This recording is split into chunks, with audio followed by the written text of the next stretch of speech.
here only whatever happened, and just I want to bring only to your notice, not even government.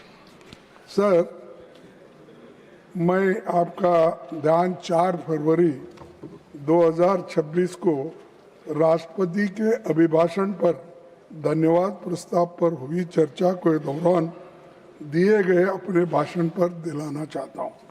मैंने अपनी तरफ से आरंभ में ही इस बात को स्पष्ट रूप से कहा था कि राष्ट्रपति का अभिभाषण राष्ट्रीय महत्व के मुद्दों को उठाने का एक बेहतरीन अवसर था, पर वे बातें अभिभाषण में परिलक्षित नहीं होती।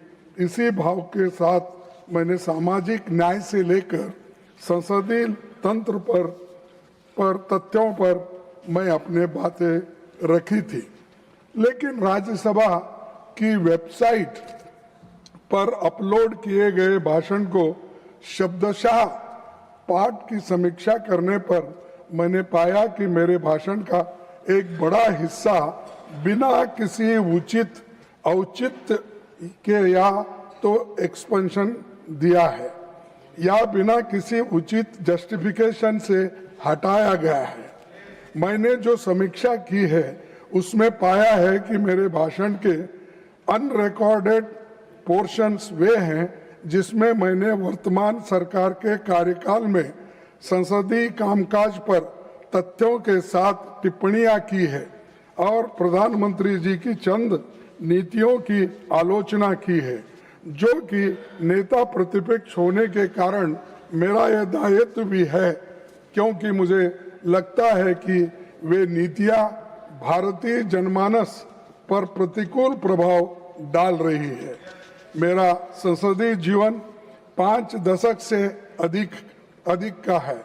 लंबे समय तक विधायक और सांसद के रूप में मैंने काम किया है और हमेशा मैंने सदन की गरिमा, नियम, परंपराओं और पीठासीन अधिकारी के कर्तव्य की जानकारी के साथ हमेशा भाषा की मर्यादा के प्रति सजग और सचेत रहा हूं। कहा किन बातों को निकाला जा सकता है, इसमें पूरी तरह मैं वाकिफ हूं और कुछ जानता हूं।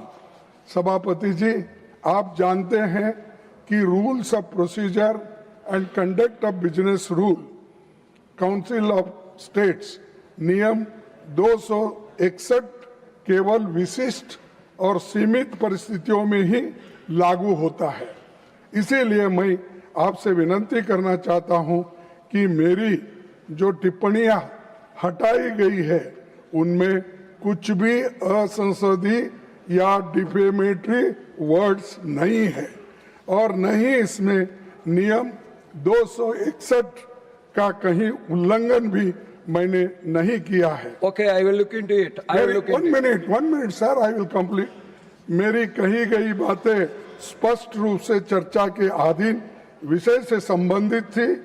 वे पूरी तरह से धन्यवाद प्रस्ताव के दायरे में आते थे और इसलिए मुझे लगता है कि मेरे भाषण का इतना बड़ा हिस्सा काटना, हटाना ये डेमोक्रेसी के खिलाफ है और फ्रीडम ऑफ स्पीच के खिलाफ है।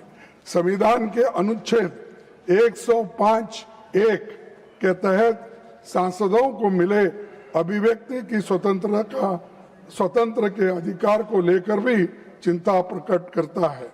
इसीलिए मैं आपसे निवेदन करता हूं कि हटाए गए अंशों पर पुनर्विचार करते हुए बहाल किया जाए। आपसे मुझे न्याय नहीं मिला तो मैं I already told you I am looking into it. Please be let us आप go मुझे to न्याय the नहीं मिला question तो of- मैं आप जनता के बीच अनरिकॉर्डेड वर्षन को साझा करने को बाध्य होगा। उस वक्त मुझे आप ये नहीं कहना आपने रूल्स ऑफ प्रोसीजर का उल्लंघन किया। No, that cannot be done. That cannot be done. How you are an elderly member? How you can say that? Why? When it is expended, it is That's why, expended. Whatever is expended, it is expended. Let me look into whatever I said. The Modi's policies are not good. No. For Kisan. Nothing will go on Whatever record. I Nothing will said. go on record. Yes. I am telling you now. It is nothing. my right, sir. I already assured you. I am Always you going should to. not protect I Modi am, ji. no. Modi ji is one I of allow the you to member speak, and to he is the express first yourself. man in And this house. No, It is I am my telling you, right. I am looking into It is Then my how right you can say to expulsion criticize can be, his policy. It expulsion is my outside. right No, to that is not criticize correct. That is not government. correct. Whatever government speaks If lies. I'm- Sir, you should restore No. immediately. Otherwise, No.